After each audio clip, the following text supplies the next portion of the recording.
బాబాయ్ వాళ్ళు చచ్చిపోయి అనుకుని పోయినట ముసైతాను చచ్చిన నీళ్ళు పోయినాకు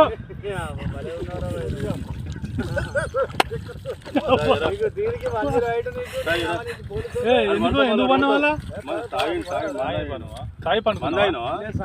ఎందుకు అనుకున్న వాళ్ళ ఈ చల్లదనానికి ఎండకు చేయలేక కన్నీకి ఓడిపోయి వచ్చిన గెలవలేక ఏం చేసావు 10 రోజుల నుంచి గణేట్ చేత నాతో గట్టించి నా కష్టం దోచుకొని గణేట్ రాయ్ నాకు అంటే డబ్బులు ఇచ్చారు కానీ క్షమ